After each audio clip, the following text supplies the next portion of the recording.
Tenemos delante de nosotros un tema que es enormemente amplio en la Biblia, pero de una capital importancia en relación con Satanás.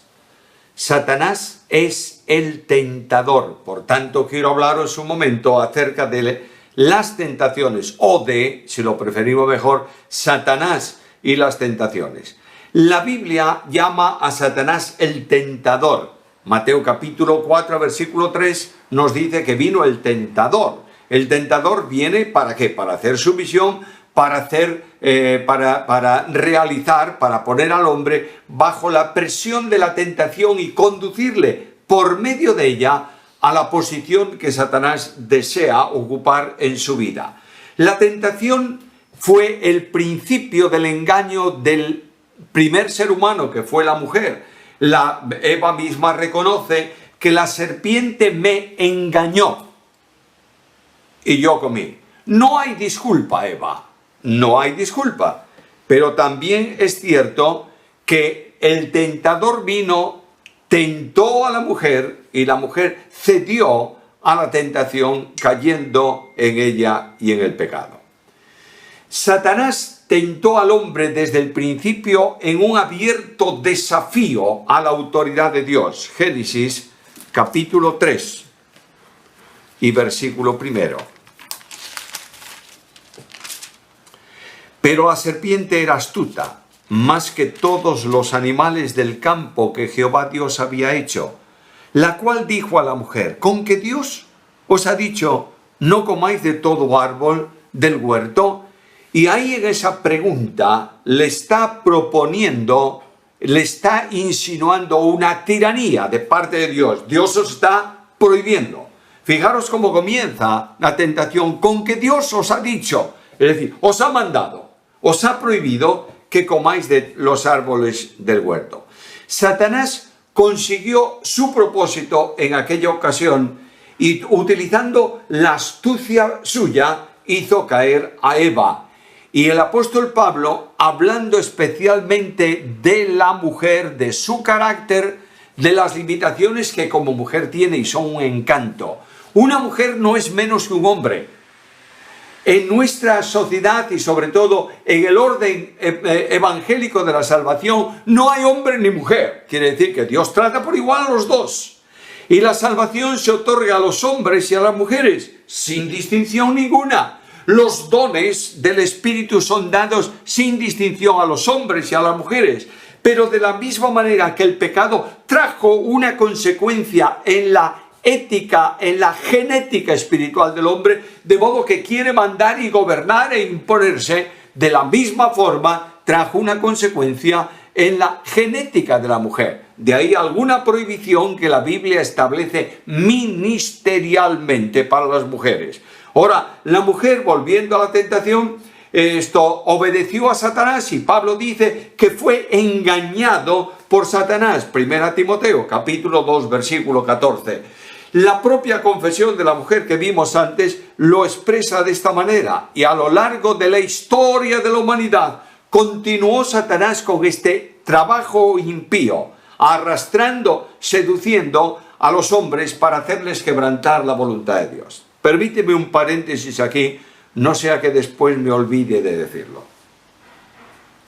Normalmente, cuando tenemos un problema y caemos en un pecado, buscamos una disculpa.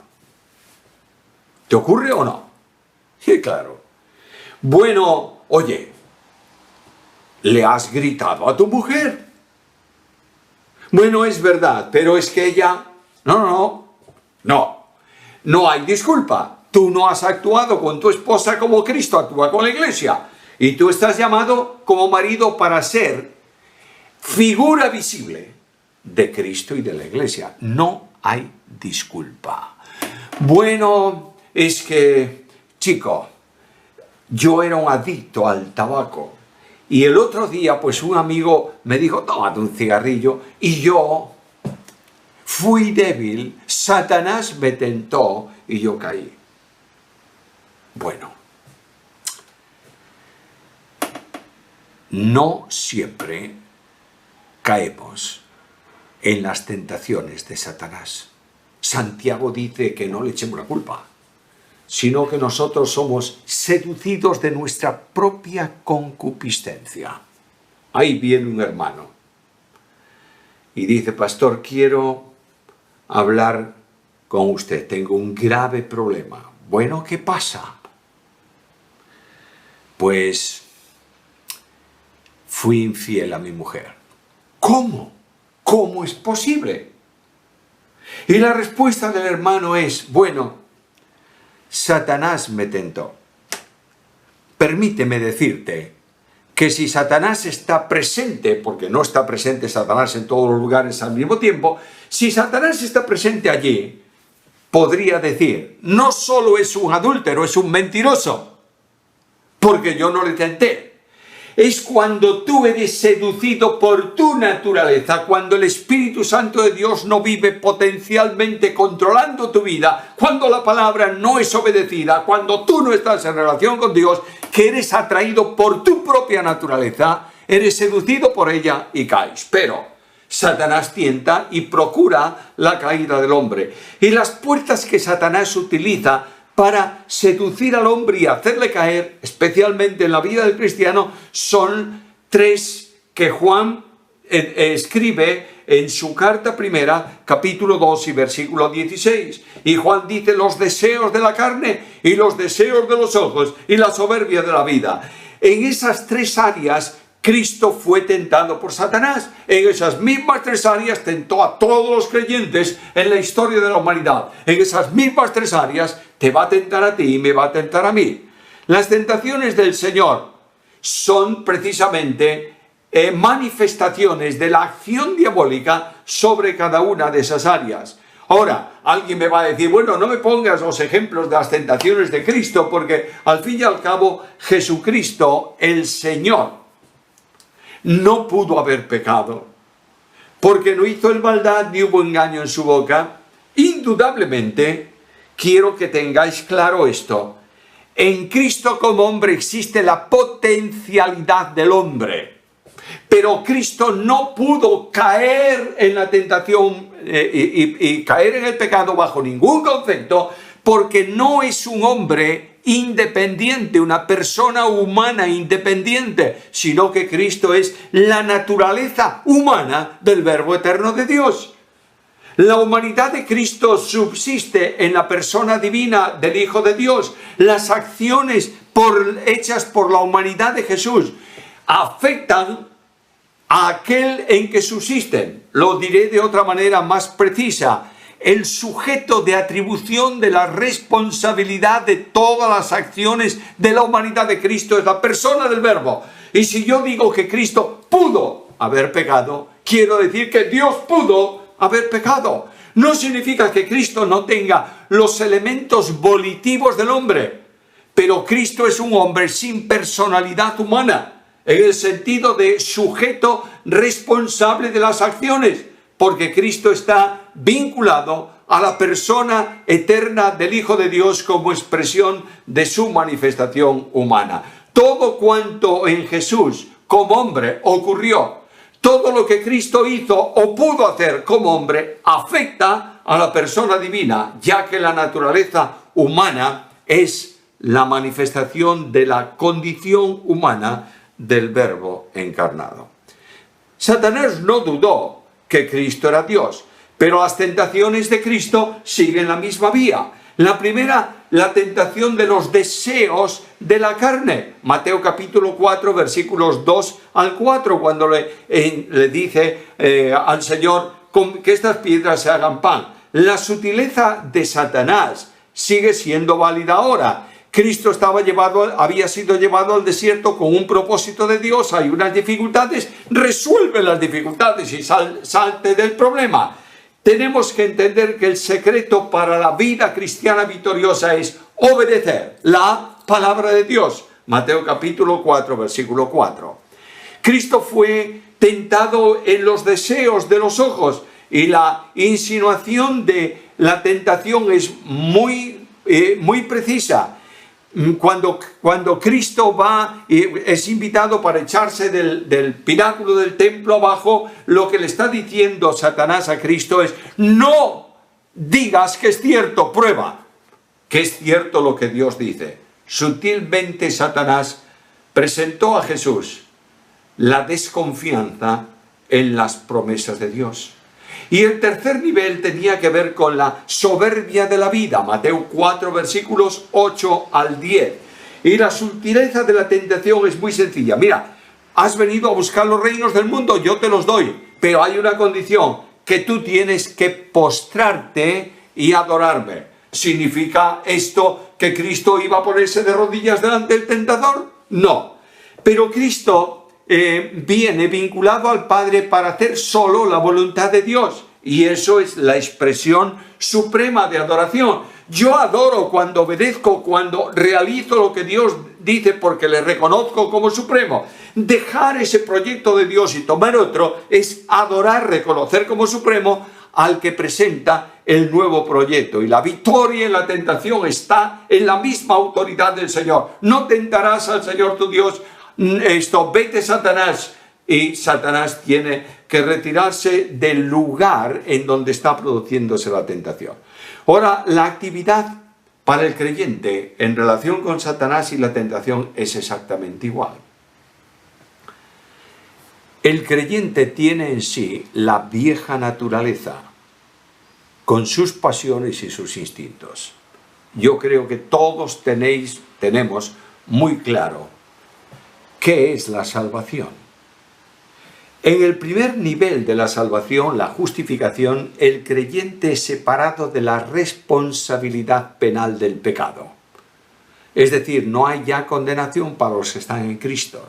Justificados, pues por la fe tenemos paz para con Dios por medio de nuestro Señor Jesucristo. Pero no ha sido liberado de la naturaleza caída. Forma parte de él. Está ahí presente. Segundo nivel de salvación, la santificación. El creyente es separado por el poder del Espíritu del poder del pecado. Es decir, el pecado que esclaviza ya no esclaviza al creyente porque hemos sido hechos libres en Cristo. Y si el Hijo os libertare, seréis verdaderamente libres. Es verdad que muchas veces el creyente no vivo en el poder del Espíritu. Por tanto, la influencia de la vieja naturaleza no está controlada por un poder superior. Pero durante esa experiencia, la naturaleza caída, los deseos de la carne están presentes en la vida del creyente y continuamente tenemos que confesar delante del Señor nuestro problema en ese sentido. El segundo nivel, los deseos de los ojos, evidencian que el hombre no solo es carnal, sino egoísta. ¿Por qué los deseos de ser la máxima expresión visible de la Iglesia? Bueno, porque el hombre, el creyente, es egoísta. Vas a la carta de Juan y ves que hay un hombre que se llama Diótrefes, que está en una iglesia y dice que quiere tener el primado, el primer lugar de la iglesia. Y cuando alguien se le opone y le dice: don Diótrefes, perdóneme usted, pero realmente lo que usted está pensando no es muy correcto. Aquí es correcto solo lo que yo digo, lo que yo pienso. Me parece que está usted pasándose. Yo no puedo admitir que usted trate de gobernar la iglesia por su propio principio personal. Y don Diótrefes agarra a la persona que le replica de esa manera y no solo le quita el ministerio y la comunión de la iglesia, sino que lo echa de la congregación. Bueno, otro más que no se extingue. Cuando un líder en la iglesia quiere ser el primero en la congregación, cuando un líder en la obra de Dios, por su nombre o por lo que sea, quiere ser el que cierra una conferencia con el último mensaje, cuando un hombre en la iglesia quiere ocupar el primado de la congregación y que nadie le diga nada, es un hombre que está inflado por los deseos de los ojos y está sujeto a los deseos de la carne. Tercer lugar, la vanagloria de la vida. Satanás utiliza este acceso sabiendo que el hombre ama y busca exaltarse sobre cualquier otra cosa. Ahora, cuando tú observas esto, te das cuenta que a lo largo de la historia la Biblia presenta ese ejemplo. Y es una advertencia. Vosotros sabéis que en la Biblia los números son ciertamente importantes, no para que estemos buscando números continuamente. Pero, por ejemplo, 4 es el número de la tierra. Y tú ves que en el Apocalipsis hay la alabanza de los que son seres terrenales glorificados, y hay una adoración que expresa 4 cosas. El número 7 es el número de Dios, el número del cielo, y vas a Apocalipsis y notas que los ángeles proclaman 7 cosas acerca del que está sentado en el trono. 3 es un número que expresa un superlativo. Cuando aparece 3 veces una misma cosa en la Biblia debemos prestarle mucha atención. Notad. Primer ejemplo, Génesis 3:6. Eva fue tentada en los deseos de los ojos. Vio el fruto del árbol como agradable a los ojos. Eva fue tentado en los deseos de la carne. Era bueno para comer. Eva fue tentada en la soberbia de la vida, codiciable para alcanzar sabiduría. Paso más adelante, Acán, Josué capítulo 7, versículo 21. Fue tentado en los deseos de los ojos, vio el tesoro prohibido que Dios había destinado al anatema. Fue tentado en los deseos de la carne, codició aquella riqueza. Y fue tentado en la soberbia de la vida, tomó lo que estaba prohibido. Me voy más adelante, David, segundo libro de Samuel, capítulo 11, versículos 1 al 4. Y David fue tentado en la concupiscencia de los ojos, vio una mujer, versículo 2. En la concupiscencia de la carne, era muy hermosa, versículo 2. En la vanagloria de la vida, la tomó para sí. El proceso de la tentación comienza siempre por la mente, poniendo delante del hombre un pensamiento contrario a la voluntad de Dios. Y si el pensamiento no se desecha, inmediatamente germina, dando fruto a lo que Satanás desea.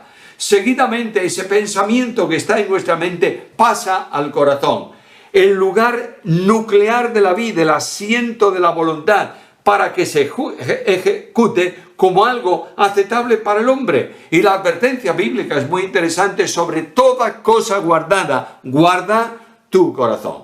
Satanás va a procurar con sus tentaciones hacer que el creyente desobedezca a Dios, porque desde ese mismo momento está siendo él mismo un rebelde contra Dios. Y está siendo colocado en un camino totalmente diferente a lo que Dios ha establecido para él.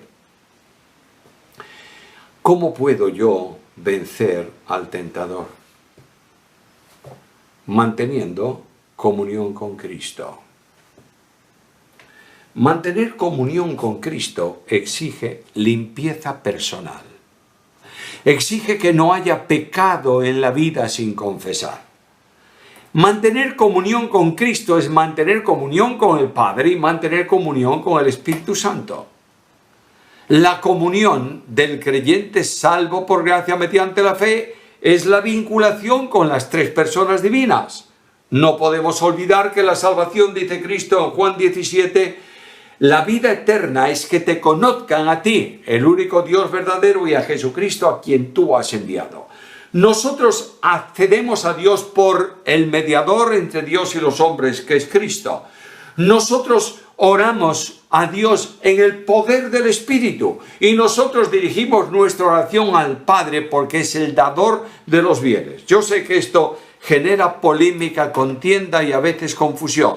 ¿Puedo yo orar al Espíritu Santo? La Biblia no lo prohíbe. Pero todo don perfecto, toda buena dádiva, la respuesta a la oración es al Padre. Busca las oraciones apostólicas a lo largo de todo el Nuevo Testamento. ¿A quién se dirigen? Al Padre. ¿Cómo? En comunión con el Hijo, en el nombre del Hijo, vinculadas al Hijo y en el poder del Espíritu Santo de Dios.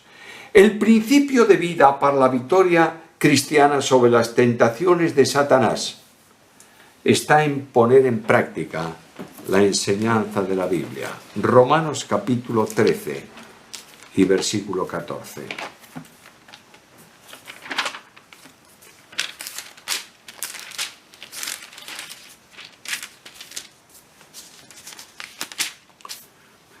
Vestíos del Señor Jesucristo y no proveáis para los deseos de la carne. Cuando uno cree en Cristo, el Espíritu Santo de Dios lo bautiza en Cristo. Carta primera a los Corintios, capítulo 12, versículo 13. Cuando una persona entra al bautisterio, entra al río, a donde se vaya a bautizar, entra seco, se sumerge. ¿Y qué es lo que sale sobre él? El agua. De la misma manera, cuando tú te levantas por la mañana y te vistes, ¿qué es lo que el mundo, las personas, tu entorno ven de ti? Yo puedo ponerme ahora, salir del lugar donde estoy y ponerme delante de la cámara y extender. Bueno, ya lo hago, ya lo estoy haciendo. Yo extiendo ahora mismo mis manos delante de la cámara, me pongo para que me veáis. ¿Qué es lo que veis de mí? Alguno me va a decir, la mitad de tu cuerpo. No. Si tuvieras la mitad de mi cuerpo, tendría que sacarme la camisa y sería un problema delante de las cámaras. Pero lo que estás viendo de mí es muy poquito. Estás viendo mis manos y mi cabeza. El resto es la ropa que yo tengo. De la misma manera, cuando el creyente es sumergido, introducido en Cristo, vinculado a Cristo, de Cristo estoy revestido. Y lo que la Biblia me enseña es que se vea poco de mí y mucho de Jesús. Cuando yo estoy revestido de Cristo y el mundo ve a Cristo en mí, también Satanás ve el triunfo de Cristo en mi vida. El éxito de la vida cristiana, los recursos de poder de la vida cristiana, aunque nos son dados por el Espíritu Santo, proceden de Cristo. Proceden de Dios por medio de Cristo, el único mediador. Y Pablo dice en la carta a los Filipenses, todo lo puedo. ¿En quién? En Cristo, que me fortalece. El creyente, por tanto, tiene victoria en Jesús. El creyente puede superar las tentaciones de la misma manera que Cristo hizo. Nota que Cristo, antes de ser tentado, pasó un tiempo muy largo, 40 días, 40 noches, en oración con el Padre. Cristo oraba. ¿Oramos nosotros? En la medida en que nosotros estemos involucrados, empeñados en la oración, los recursos que necesitamos vendrán a nuestro alcance. La espada para la defensa, y lo veremos en otro estudio, Dios mediante, tiene que ver con la Biblia. ¿Estás leyendo la Biblia? Yo quiero preguntarte, como no os veo, no tengo problema para pediros una respuesta a esta pregunta. ¿Cuántos de vosotros estáis teniendo un plan de lectura bíblica que te permita leer la Biblia entera durante todo el año? ¿Cuántos? ¿Cuántos pastores están enseñando la Biblia a las congregaciones? ¿Cuántos padres están hablando de Biblia a sus hijos? ¿Cuántos creyentes se levantan para un tiempo de devocional, de oración, de meditación de la palabra de Dios delante de él? Satanás es destrozado, es destruido, es derrotado, es puesto en fuga en la medida en que nosotros estamos en la dependencia de Dios. Por tanto, la necesidad mía es decir al Señor, Señor, quiero vivir tu vida en el poder del Espíritu para tu gloria. Que Él añada su bendición.